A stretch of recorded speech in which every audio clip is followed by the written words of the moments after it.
मैं शशि सिडाना स्वागत करता हूं आपका आपके अपने YouTube channel chemistry and GK Shashi Sidana पर। स्टूडेंट्स, चैप्टर जो हमारा चल रहा है रासायनिक बलगतिकी, क्लास 12th से 4th चैप्टर, जिसका हम लेक्चर 5th आज डिस्कस करने जा रहे हैं। लेक्चर 5th शून्य कोटि और प्रथम कोटि की अभिक्रिया को लेकर है। शून्य कोटि की अभिक्रिया और प्रथम कोटि की अभिक्रिया के लिए हमने वेग नियतांक यानी के का सूत्र निकालना है। दोनों के लिए एक तो के का सूत्र निकालेंगे आज, और एक बात करेंगे इनके अर्धायु काल की, कि हाफ लाइफ टाइम अर्धायु काल क्या होता है। मैं फिर बता दूं आपको, मेरे जो हाल फिलहाल टॉपिक चल रहे हैं वो कम्प्लीटली कम्पिटिटिव एग्ज़ाम को फोकस पर रखते हुए चल रहे हैं, क्योंकि जट का एग्ज़ाम बहुत नज़दीक आ गया है, तो इसलिए बहुत शॉर्ट में मैं ये डेरिवेशन आपको करवा दूंगा। लेकिन इसका डिटेल जो लेक्चर है वो भी बिल्कुल मैं अपलोड करूंगा कि वो डेरिवेशन आई कैसे है। यहाँ तो डायरेक्ट मैं आंसर तक ले जाऊंगा आपको कि कैसे वो आंसर बना है। शून्य कोटि यानी कोटि जीरो है, जीरो ऑर्डर रिएक्शन। कोटि जो होती है वो पावर में लिखी जाती है। अब मान लो कोई रिएक्टेंट है, कोई अभिकारक है, वो प्रोडक्ट में बदला है, आर कन्वर्ट हुआ है किसमें, पी में, यानी रिएक्टेंट जो है वो कन्वर्ट हुआ है किसमें, प्रोडक्ट में। अब वेग नियम कहता है कि वेग जो होता है वो अभिकारकों की सांद्रता के समानुपाती होता है। तो ये वेग नियम लगा दिया मैंने, वेग समानुपाती है अभिकारकों की सांद्रता के। और क्योंकि कोटि शून्य है, शून्य कोटि है, तो कोटि जो होती है वो घात में लिखी जाती है। तो कोटि मैंने यहाँ शून्य मानते हुए जो घात है वो जीरो कर दी। अब प्रथम कोटि में क्या होगा, देखो रिएक्टेंट बदला है किसमें, प्रोडक्ट में। अब अगर मैं वेग नियम लगाना चाहूँ तो वेग जो है वो अभिकारकों की सांद्रता के समानुपाती होता है, और कोटि जो होती है वो पावर में लिखी जाती है। तो यहाँ कोटि कितनी है, प्रथम, तो पावर में 1 लगा दिया। क्लियर। तो कोटि पावर में आती है तो कोटि को पावर में लगा देना। तो कोटि प्रथम है तो पावर में 1 लगा दिया, कोटि शून्य है तो पावर में 0 लगा दिया। समानुपाती का निशान उठाते हैं तो वेग नियतांक, तो वेग बराबर के आर की पावर 0, और यहाँ क्या बनेगा, वेग बराबर के आर की पावर 1 यानी आर ई। आर की पावर 0 का मान 1 हो जाएगा। किसी की पावर 0 भी एक ही होती है। जैसे मैं लिखूँ 10 की पावर 0 तो इसका मान भी 1 है, 20 की पावर 0 तो इसका मान भी 1 ही है। किसी की घात 0 का मान 1 होता है, तो आर की पावर 0 1 हो गया। तो वेग बराबर के इंटू 1, तो के को 1 से गुना करेंगे तो के ही रहना है। यानी शून्य कोटि की अभिक्रिया के लिए वेग और के बिल्कुल समान होते हैं। ये बात जब मैं आपको विमा व मात्रक करा रहा था तभी मैंने बताई थी आपको कि शून्य कोटि की अभिक्रिया के लिए वेग नियतांक का जो मात्रक होता है वो वेग के मात्रक के समान होता है। तो वेग नियतांक और वेग जो होते हैं वो बिल्कुल बराबर होते हैं शून्य कोटि की अभिक्रिया के लिए। अब के जो है वो वेग के बराबर है, और वेग क्या होता है, सांद्रता में परिवर्तन बटे परिवर्तन में लगा समय। तो के भी क्या आएगा, के वेग के बराबर है, और वेग क्या होता है, अभिकारकों या उत्पादों की सांद्रता में परिवर्तन बटे परिवर्तन में लगा समय। अभिकारकों या उत्पादों की सांद्रता में परिवर्तन बटे परिवर्तन में लगा समय। तो यहीं से सोच ले आप, डेरिवेशन करने की ज़रूरत नहीं है, आगे आंसर आपका यहीं आ जाएगा कि वेग और के बराबर हैं। तो वेग बराबर के बराबर, तो वेग क्या था, वेग का सूत्र लगा दिया, अभिकारकों या उत्पादों की सांद्रता में परिवर्तन बटे परिवर्तन में लगा समय। तो के का सूत्र क्या बनेगा, देखो अब मान लो पहले अभिकारक की सांद्रता जो थी, अभिकारक की प्रारंभिक सांद्रता जो थी अब ये पैर में जीरो लिख रहा हूँ, पावर में नहीं। अब ये बता रहा है जीरो समय पर, जीरो समय पर यानी प्रारंभ में, आर यानी रिएक्टेंट, बड़ा ब्रैकेट यानी सांद्रता। तो जीरो समय पर अभिकारक की सांद्रता यानी प्रारंभ में विकारक की सांद्रता 10 थी, 10 m थी। और टी समय पर अभिकारक की सांद्रता यानी विकारक की अंतिम सांद्रता, आर जो है वो विकारक की अंतिम सांद्रता है, ये रहेगी 4 m। कितनी रहेगी? 4 m। तो विकारकों की सांद्रता में कितने का परिवर्तन आया? परिवर्तन कितने का आया? पहले कितनी थी? 10 m, अब कितनी रहेगी? 4 m। तो परिवर्तन कितने का आया? 6 m का। तो यहाँ सूत्र बनेगा 6 m, सांद्रता में परिवर्तन बट्टे परिवर्तन में समय। अब जितने समय में ये परिवर्तन हुआ बट्टे में वो समय आ जाएगा। तो के का सूत्र क्या बनेगा? फिर देख लो, विकारक या उत्पादों की सांद्रता में परिवर्तन बट्टे परिवर्तन में लगा समय। तो माना प्रारंभिक सांद्रता कितनी है? 10 m, अंतिम सांद्रता कितनी है? 4 m। तो परिवर्तन कितने का आया? 6 m का। क्लियर? कैसे निकाला 6 m? 10 में से 4 घटाकर, 10 में से 4 घटाकर, 10 क्या था? R0, 4 क्या था? R, यानी आपने क्या किया? R0 में से R घटा दिया और बट्टे में जो समय लगेगा वो समय आ जाएगा। तो ये शून्य कोटि के लिए के का उत्तर आ गया आपके पास, R0 minus R upon T. Clear? R0 minus R upon T, ये शून्य कोटि के लिए आपके पास के का आंसर आ गया है, R0 minus R upon T. तो बहुत ही सिंपल बात है। 10 में पहले कितनी सांद्रता? 10, अब कितनी रहेगी सांद्रता? 4। तो परिवर्तन कितने का हुआ? 6 का। तो पहले कितनी थी? R0, अब कितनी रहेगी? R। अब 6 कैसे निकाला था? 10 में से 4 घटाकर, यानी R0 में से R घटाकर। तो K बराबर R0 माइनस R बटे टी।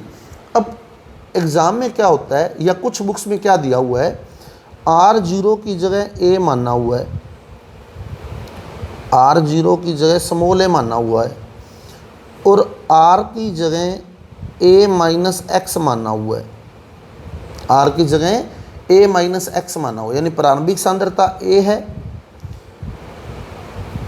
अब कुछ विकारक उत्पाद में बदल गए तो बच गए a माइनस एक्स। जैसे ये देखें आप, ये मान लो अभिकारक है प्रारंभिक सांद्रता a, ये जो स्केच आपको दिख रहा है ये a है, प्रारंभिक सांद्रता a है।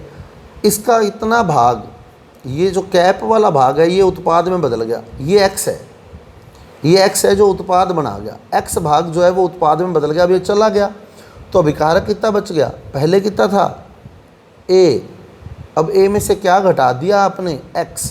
तो बचे हुए विकारक कितने हैं? a minus x.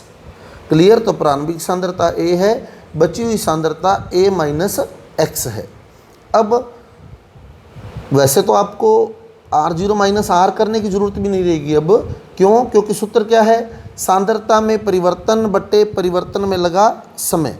अब आप देख ले, पहले सांद्रता कितनी थी? a, अब कितनी हो गई? a minus x. तो कितने का परिवर्तन हुआ? x का। तो x का परिवर्तन हुआ, तो सांद्रता में परिवर्तन बट्टे परिवर्तन में लगा समय। अब कुछ बुक्स में ये फार्मूला भी दिया हुआ है, नहीं तो आप मान रखना चाहें तो आप मान रख सकते हैं। आपको मान रख के भी क्लियर कर देता हूँ, वैल्यू रख के देखो कैसे करेंगे। के बराबर क्या था? के बराबर R0, R0 की जगह क्या मान लिया? Small a, small a R0 की जगह, माइनस R, R क्या है? a minus x, a minus x बट्टे में समय, समय यानी t फॉर टाइम हो गया। अब आप ब्रैकेट ओपन करके देखें तो ये बनेगा a minus a plus x, a minus a plus x upon T. अब आप देखें a से a कट जाएगा तो आपका जो बचेगा answer x upon T. Clear? तो शून्य कोटि के लिए अगर आपको क्वेश्चन में एग्जाम के अंदर सूत्र आता है तो k बराबर R0 minus R upon T option भी मिल सकता है, x अपॉन टी ऑप्शन भी मिल सकता है। अब चले प्रथम कोटि पर। प्रथम कोटि तो ये डेरिवेशन नहीं करवाई है मैंने, डेरिवेशन सारी बीच में से हटा दी है, डायरेक्ट सूत्र बता दिया आपको। यहाँ से सीधा सूत्र बन जाएगा कि वेग और के बराबर हैं। वेग क्या होता है? अभिकारकों या उत्पादों की सांद्रता में परिवर्तन बटे परिवर्तन में लगा समय। तो उसी से अपने सूत्र लिख लिया है। अब चलते हैं प्रथम कोटि की ओर। प्रथम कोटि में आपने क्या करना है? शून्य कोटि की ही कॉपी करनी है, शून्य कोटि की कॉपी करनी है। टी किस में, डिवाइड में, तो टी डिवाइड में, तो टी को बाहर ले आओ, 1/t, टी डिवाइड में 1/t। अब बचा क्या, r0 माइनस आर, तो r0 माइनस आर बचा। तो इसमें आपने क्या करना है, log लिख देना है बस पहले, ये इसको यूँ लिख देना है, log r0 minus log r, log e है ये, log बेस e, बस ये प्रथम कोटि का सूत्र बन गया। शून्य कोटि की अभिक्रिया के आंसर में अगर हम r0 के log लगा दें, शून्य कोटि की अभिक्रिया के आंसर में अगर हम r0 के log लगा देते हैं तो प्रथम कोटि का उत्तर आ जाता है। तो शून्य कोटि वाला तो आंसर बिल्कुल सिंपल है कि वेग और के बराबर है। वेग क्या था, कारकों या उत्पादों की सांद्रता में परिवर्तन बटे परिवर्तन में लगा समय। अब शून्य कोटि के अभिक्रिया के आंसर में ये जो आंसर निकला था, इसमें अगर log लगा दें तो प्रथम कोटि का उत्तर आ जाएगा। इसकी मैं डेरिवेशन भी क्लियर करूंगा आपको, लेकिन हाल फिलहाल मैं फिर बता दूं आपको कि समाकलन वगैरह मैंने कुछ भी नहीं करवाया है, यहाँ डायरेक्ट आंसर दे रहा हूँ। समाकलन से भी मैं आपको क्लियर करूंगा कि समाकलन से उत्तर कैसे आता है, और बहुत ही ईजी तरीके से। अभी जेट के सिलेबस में शून्य और प्रथम कोटि है सिर्फ। समाकलन जब मैं आपको सिखाऊंगा तो आप चाहे किसी मर्जी कोटि का आंसर सोल्व कर देना, कोई मर्जी कोटि आपके सामने आ जाए आप उसका आंसर भी सोल्व कर देंगे। हाल फिलहाल शून्य कोटि का आंसर बिल्कुल ईजी है, वेग और के बराबर है। वेग क्या होता है, अभिकारकों या उत्पादों की सांद्रता में परिवर्तन बटे परिवर्तन में लगा समय, लिख दिया। प्रथम कोटि में क्या करना है, शून्य कोटि के अभिक्रिया के r0 में log लगाना है, टी बटे में ही रहा, log e लगाया है। अब देखो क्या होता है, जो माइनस वाला log होता है ना वो डिवाइड में आता है, माइनस वाला log डिवाइड में आता है। कैसे देखो, अगर ये हो log a minus log b, log a minus log b, तो इसको लिखने का जो तरीका होता है वो होता है log a बटा b। माइनस वाला जो log होता है वो बटे में आता है, log a बटा b। तो log a minus log b का मतलब है log a बटा b। तो इसी प्रकार k बराबर 1/t log बेस e, ये बेस e है, log base e r0 minus वाला जो log है उसको बट्टे में ले जाओ r। ये लो, ये प्रथम कोटि का आंसर बन गया। तो शून्य कोटि की अभिक्रिया में अगर log लगा दें तो प्रथम कोटि का आंसर आ जाता है 1/t log base e r0/r में। और log बेस e को जब सिंपल log यानी log बेस 10 में बदलते हैं, log बेस e को जब log बेस 10 में बदलते हैं तो 2.303 का मल्टीप्लाई कर देते हैं। अब ये बन गया log बेस 10, या सिंपल log लिख सकते हैं इसको r0/r। सीधा log लिखा है तो उसका मतलब log बेस 10 नहीं होता है। तो log बेस e को जब सिंपल log में या log बेस 10 में बदला जाता है तो 2.303 का मल्टीप्लाई हो जाता है। log बेस e को नेचुरल log भी कहते हैं, ये भी ध्यान रखना। ये फार्मूला यूँ भी दे सकते हैं, k = 1/t natural log r0/r। Natural log या log ही एक ही बात है, क्लियर। तो शून्य कोटि वाला समझ आ गया। शून्य कोटि की अभिक्रिया में r0 के साथ आप log लगा दें तो प्रथम कोटि का आंसर बन जाएगा। log बेस e लगाना है और log बेस e को log बेस 10 में बदलने के लिए 2.303 का मल्टीप्लाई हो जाता है। तो ये थी बिना समाकलन के डेरिवेशन, बहुत ही आसान तरीके से आपको बताइए। आप एक बार करके देखें तो आराम से आप लोगों को याद रह जाएगी, ऐसा कुछ भी नहीं है इसमें। अब हम बात कर रहे हैं इनके अर्धायुकाल की, शून्य कोटि और प्रथम कोटि की अभिक्रिया का अर्धायुकाल। तो अर्धायुकाल क्या होता है, अर्धायुकाल वह समय है जिस पर किसी अभिकारक की सांद्रता उसकी प्रारंभिक सांद्रता की आधी रह जाती है। अभिकारक की जो सांद्रता होती है वो उसकी प्रारंभिक सांद्रता की आधी रह जाती है। तो अब बात कर रहे हैं हम हाफ लाइफ टाइम, अर्ध आयु काल, यानी वह समय जिस पर अभिकारक की सांद्रता पहले वाली सांद्रता की आधी रह गई, यानी जिस पर 50% अभिक्रिया पूर्ण हो गई। नाम बता रहा है अर्ध आयु काल, यानी वह समय जिस पर 50% अभिक्रिया पूर्ण हो जाती है, यानी आधे अभिकारक उत्पाद में बदल जाते हैं। तो वह समय जिस पर 50% अभिक्रिया पूर्ण हो जाती है, मतलब आधे अभिकारक उत्पाद में बदल जाते हैं। आधे अभिकारक उत्पाद में बदल जाते हैं। तो बच कितने जाते हैं? आधे बच जाते हैं, अर्थात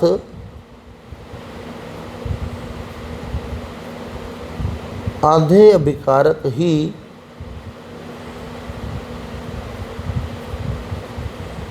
शेष रहते हैं। आधे अभिकारक बच जाते हैं, आधे उत्पाद में बदल जाते हैं। जैसे मान लो सांद्रता 100 मोल प्रति लीटर ली या 2 मोल प्रति लीटर ली, तो 1 मोल प्रति लीटर प्रोडक्ट बना गई, 1 मोल प्रति लीटर बच गई। तो जिस पर आधे अभिकारक उत्पाद में बदल जाते हैं, यानी आधे अभिकारक शेष रह जाते हैं, तो उस समय को हम अर्धायु काल T50%। अब जब परसेंट हटाते हैं तो बट्टे में 100 लगाते हैं, 50/100, और 50/100 जब काटेंगे तो 1/2 बनेगा। तो अर्धायु काल को T50% या T½ से लिखते हैं, T½ क्योंकि 50% जब हटाओगे डिवाइड में 100 लगाओगे, काटोगे तो 1/2 बनेगा। तो अर्धायु काल T50% या T½ अब अर्धायु काल पर आपने क्या करना है, जब टाइम को आप लोग अर्धायु काल के इक्वल लिख देंगे, जब टाइम को अर्धायु काल के इक्वल लिख देंगे, तो आपने शुरू में अभिकारक कितने लिए थे? शुरू में सांद्रता क्या मानी थी? R0 मानी थी। प्रारंभिक सांद्रता क्या मानी थी? R0। तो शुरू में अभिकारक थे कितने? R0। T½ पर क्या होगा? जो बचे हुए अभिकारक होंगे वो कितने होंगे? आधे। बचे हुए अभिकारक, आधे अभिकारक बच जाएंगे, आधे उत्पाद में बदल जाएंगे। तो पहले कितने लिए? R0। अब T½ पर जो बचे हैं वो क्या होगा? पहले वाले के आधे रह जाएंगे। तो पहले कितने थे? R0, अब उसके आधे रह गए, तो R0 का आधा क्या होगा? R0/2। क्लियर? तो पहले वाले तो R0 ही रखने हैं, लेकिन जो बचे हुए हैं वो पहले वाले के आधे हैं, यानी जो R है वो R0 का आधा रह गया। तो R0 का आधा यानी R0/2 रह गया। क्लियर है बात? तो K = पहले वाले तो R0 ही थे, लेकिन अब जो बच गए वो पहले वाले के आधे ही बच गए, R0/2, और T की जगह आप लोग T½ लिख देंगे। यानी जब समय अर्धायु काल के बराबर है तो जो अभिकारक बचते हैं वो पहले वाले के आधे बचते हैं। तो पहले कितने थे? R0। तो अब जो बचे हुए अभिकारक हैं, जो R हैं, वो पहले वाले के, हमारा सूत्र क्या था? R0 - R/2। तो R की जगह हमने क्या करना है? पहले वाले अभिकारक के आधे अभिकारक बच गए, तो R को R/2 लिख देना है। क्लियर? R को R/2 लिख देना है बस। तो अब जो अभिकारक हैं वो पहले वाले के आधे हैं, तो R0 में से R/2 घटाओगे। अब देखो ये पूरा R0 है, ये आधा R0 है, पूरे R0 में से आधा R0 घटाओगे तो क्या बचेगा? आधा R0 बचेगा। अब एलसीएम लेने की ज़रूरत नहीं है, कहीं इसका एलसीएम लेने लग जाओ। सीधा सोचो, ये पूरा R0 है, ये आधा R0 है, पूरे R0 में से आधा R0 घटाएंगे तो आधा R0 बचेगा। तो K बराबर क्या बनेगा?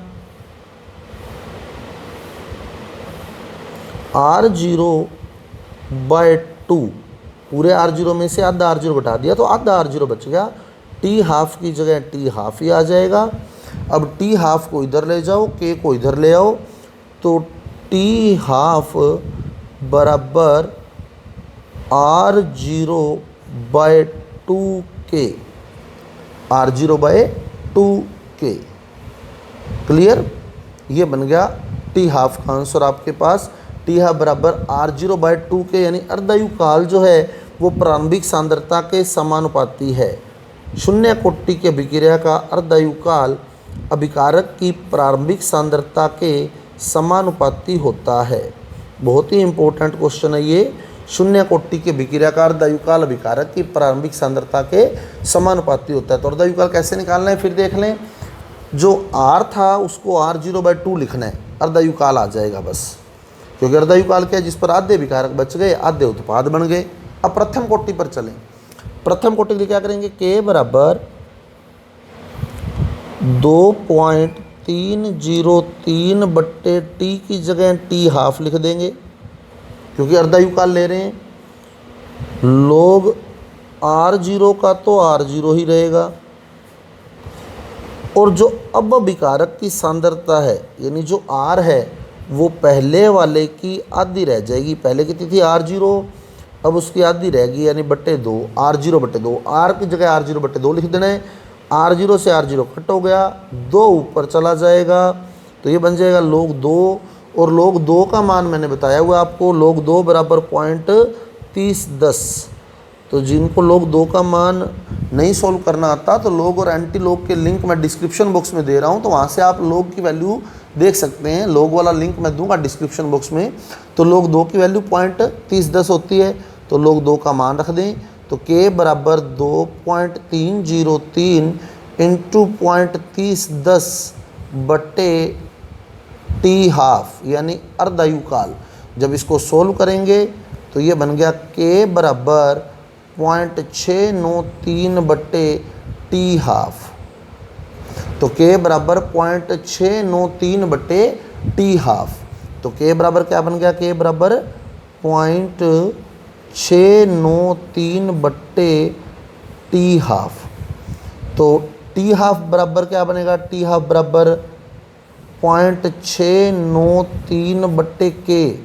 टी हाफ बराबर 0.693/k। बहुत ही इम्पोर्टेंट क्वेश्चन है ये, न्यूमेरिकल आता है इससे, टी हाफ बराबर 0.693/k। तो इस प्रकार हम देख रहे हैं कि प्रथम कोटि की अभिक्रिया का जो अर्धायुकाल है वो अभिकारकों की सांद्रता पर निर्भर ही नहीं कर रहा, कहीं r0 आया ही नहीं है इसके अंदर। तो प्रथम कोटि की अभिक्रिया का जो अर्धायुकाल होता है वो अभिकारकों की सांद्रता पर, प्रारंभिक सांद्रता पर निर्भर नहीं करता, यानी इसकी पावर 0 करनी है। क्लियर। ये प्रथम कोटि की अभिक्रिया के लिए, प्रथम कोटि की अभिक्रिया का अर्धायुकाल अभिकारकों की प्रारंभिक सांद्रता पर निर्भर नहीं करता। तो इस प्रकार ये प्रथम कोटि की अभिक्रिया का अर्धायुकाल हम लोग सोल्व कर सकते हैं। उम्मीद करता हूँ स्टूडेंट आपको समझ आया होगा कि कैसे मैंने अर्धायुकाल निकाला है। एक बार फिर रिपीट कर देता हूँ। k बराबर क्या था शून्य कोटि के लिए, r0 माइनस r/t। प्रथम कोटि के लिए k बराबर 2.303/t log r0/r। अर्धायुकाल क्या होता है, t 50%, यानी जिस पर 50% अभिक्रिया पूर्ण हो जाती है। परसेंट हटाएंगे तो डिवाइड में 100 लगाएंगे, 50/100, तो इसे t हाफ से भी लिखा जाता है। 50% अभिक्रिया पूर्ण हो गई, इसका मतलब है कि 50% अभिकारक, यानी आधे अभिकारक उत्पाद में बदल गए। तो बच कितने गए, आधे। बस पहले वाले कितने माने थे, r0। तो अब जो बचे हुए हैं वो पहले वाले के आधे हैं, तो पहले वाले r0 थे, तो अब जो बचे हुए हैं वो r0 के आधे बचे हुए हैं, r0/2 बचे हुए हैं। बस इतना ही काम है, r बराबर r0/2 रखना है। तो यहाँ जो r का मान है उसको r0/2 रखें, आपका उत्तर आ जाएगा। यहाँ भी जो r का मान है उसको r0/2 रखें, आपका उत्तर आ जाएगा। तो इस प्रकार शून्य कोटि और प्रथम कोटि की अभिक्रिया के वेग नियतांक और अर्धायुकाल का सूत्र हम निकाल सकते हैं। स्टूडेंट, यदि आपको मेरा वीडियो अच्छा लगा है, इसमें मैंने कोई डेरिवेशन का यूज़ नहीं किया है, डेरिवेशन के यूज से भी मैं आपको सिखाऊंगा। अगर आपको मेरा वीडियो अच्छा लगा है, समझ आया है, तो कृपया मेरे वीडियो को लाइक कीजिए, शेयर कीजिए, मेरे चैनल को सब्सक्राइब कीजिए। कम्पिटिटिव एग्ज़ाम की जो स्टूडेंट तैयारी कर रहे हैं उनके लिए इसी तरह के वीडियो मैं लगातार प्रोवाइड करवाता रहूँगा। और जो 12th के स्टूडेंट हैं वो जुड़े रहें मेरे साथ, क्योंकि अभी 10 दिन बाद या 15 दिन में जेट का एग्ज़ाम से मैं फ्री हो जाऊंगा। तो उसके बाद आपके कंप्लीट डिटेल के अंदर जो फिजिकल केमिस्ट्री है, बाकी तो वीडियो सारे डिटेल में ही आएंगे, लेकिन जो स्पेशली फिजिकल केमिस्ट्री है जिसमें डेरिवेशन वगैरह है, ये मैं बिल्कुल शॉर्ट में जो मेरे मेथड बनाए हुए हैं खुद के, वो आपको प्रोवाइड करवाऊँगा। और आपके एग्ज़ाम में भी इम्पोर्टेंट है, जैसे अर्धायुकाल पूछ लिया आपसे, अर्धायुकाल पूछ लिया गया, शून्य कोटि की अभिक्रिया के अर्धायुकाल की गणना कीजिए, तो आपको फिर वो पूरी डेरिवेशन से लाने की ज़रूरत नहीं है, आप शॉर्ट में लाएं, क्योंकि के का सूत्र आप शॉर्ट में लिखें, उसके बाद अर्धायुकाल को पूरा बता दें, ये अर्धायुकाल हो गया। ऐसे प्रथम कोटि है तो प्रथम कोटि भी बिल्कुल शॉर्ट में आप उत्तर लिखें, डायरेक्ट लिखें k बराबर 2.303/t log r0/r, उसके बाद अर्धायुकाल बता दें, क्योंकि गणना आपने अर्धायुकाल की करनी है। तो अर्धायुकाल जब हमने निकाला तो हमने देखा कि शून्य कोटि का जो अर्धायुकाल है वह अभिकारक की प्रारंभिक सांद्रता के समानुपाती है और प्रथम कोटि का अर्धायुकाल अभिकारकों की प्रारंभिक सांद्रता पर निर्भर नहीं करता। तो ये थे स्टूडेंट आज के टॉपिक। तो मिलते हैं कल अगले टॉपिक के साथ। धन्यवाद।